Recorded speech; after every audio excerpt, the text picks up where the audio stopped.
Yan na, good morning, good morning! Yan, round trip lang po kami ngayon sa araw na ito at kami ay medyo sala sa biyahe pero okay lang yan. At least ay kumita. Kumita kami dalawa ng driver. So ngayon po ay tutulog na ako, tutulog na. Sulo po ako dito sa loob ng bus, tutulog ko. Yan, solo lang po ako. Yung driver ko ay sa barracks natulog. So ako naman tinamad ako umuwi at napakalakas ng ulan dito sa Talipan. Kaya dito na lang ako tutulog sa loob ng bagong bus. Yan.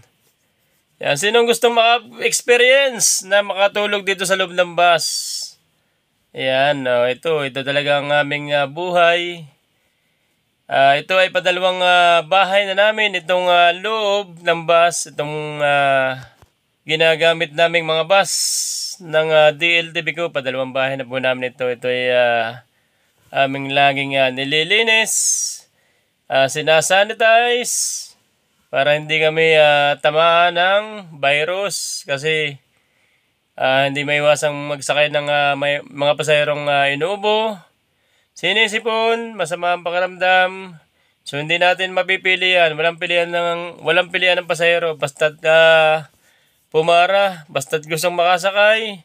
Sinasakay po namin. Yan, ganun po kami mga taga DLTV ko. Bawal mamili ng pasahero, lahat ay makakasakay.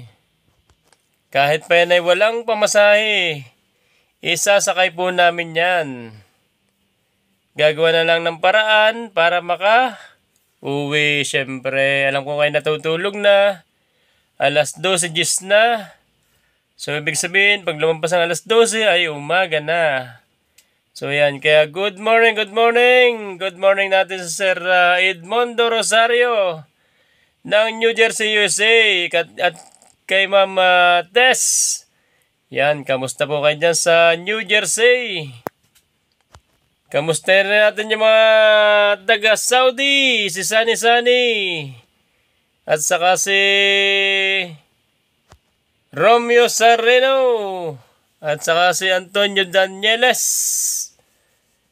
Vicente Ocbina, yung mga taga abroad dyan. Yan, shoutout ko rin yung aking kababayan dyan sa Canada, si Albel Lareret. At saka si Sherwin Sugay. Yung aking classmate na nasa Hong Kong, si Maricel Kuling. At saka si Rowena Kuling. Yan, magpinsan mo mga classmate mo natin yan. Kay Sir Dexter Masangkay. Ramnib DC, Archie Luna, Norky Gops, Justin Anwego. Darwin Leonidas.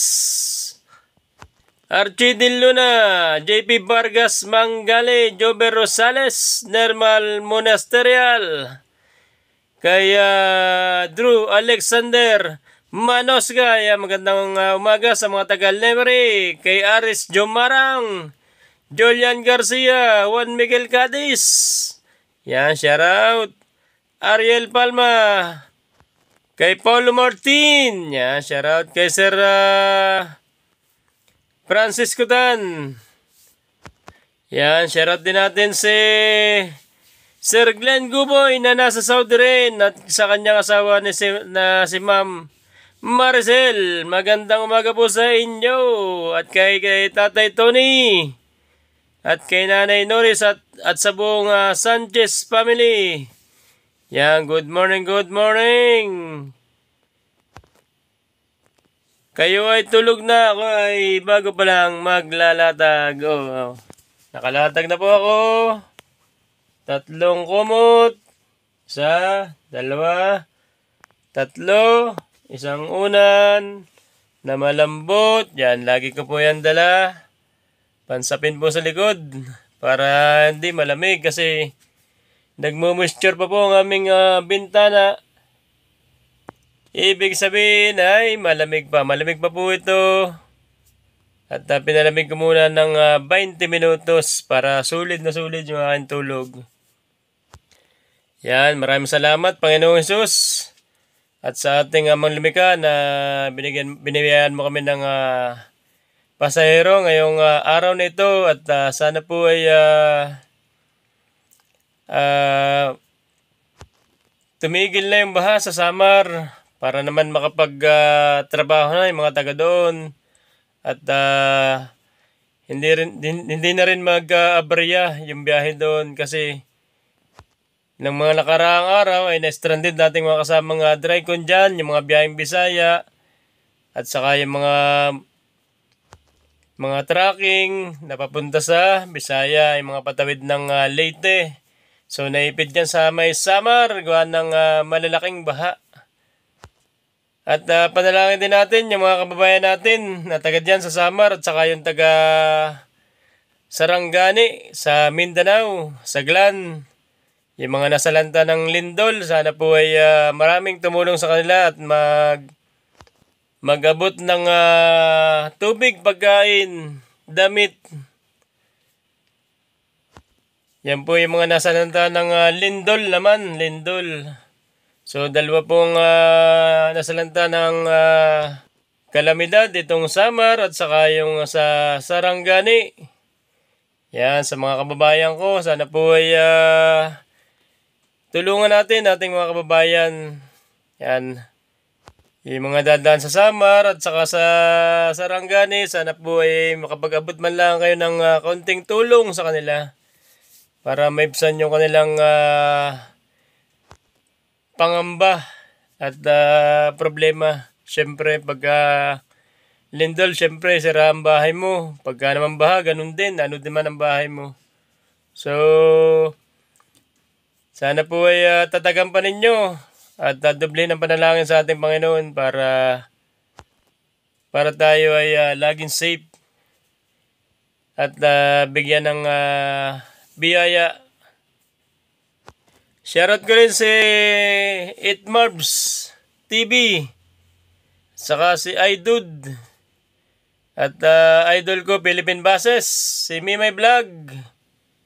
Yan, mga kasama kong vlogger, si Nakamanibela, South Truder, Kabayan Vlog, Kusiko Vlog, Bus Life TV, Hipolito Hernandez TV. Yan, si Kamanibela ay nasa Legazpi. Yan, Derek Busi Kamanibela. Nasa Legazpi siya. Hindi na nakarating ng Manila. Yan. Tanong lang, nakakatakot bang matulog na mag-isa dito sa loob ng bus? Hindi po nakakatakot, sanay na po kami dyan. Maliban na lang po na kami ay tumirik sa ibang lugar na walang kataw-tao. Yung nasa gitna kayo ng kakahuyan, bundok, sigsag, gitna ng palayan, yan, nakakatakot po. Pero pag dito sa terminal, marami po kami magkakatabi dito. Yung ibang Dryco nasa loob din ng mga bus. So, sa loob din ng bus natutulog. Shoutout ko lang si William Dacer at sa mga taga Uncle John's Convenience Store. Magandang umaga po sa inyong lahat. Nawa po ay kayo ay gising pa sa inyong mga trabaho. Yan, shoutout ko rin si Mr. Pakitong Ketongs. Moscow Buaneter, Apo ni Suka. Yan, Santos Brother ng Daet. Gerald Badaguas ng Daet. Yan, magandang umaga sa mga taga Daet, lalo ng mga taga Team DLTV Daet dyan.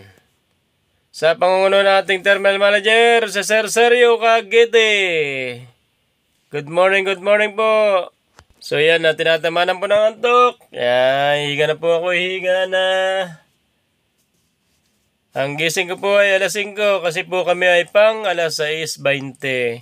So lagi pong isang oras ang allowance para maligo, mag-prepare ng susuotin, at prepare din yung mga signboard, at pag-check ng bus. Siyempre, katulong ko dyan sa pag-check, akin yung gulong, pinapatok ko yan. Pagka malambot, siyempre, ay papacheck muna sa Terman. So yun lang po at magandang umaga po sa inyong lahat. Tutulog na po inyong lingkod. Ingat po tayong lahat. Kaya maraming po salamat sa panonood. Maraming salamat. Yan, solo, sleeping, and cold night inside the bus. Good morning, good morning.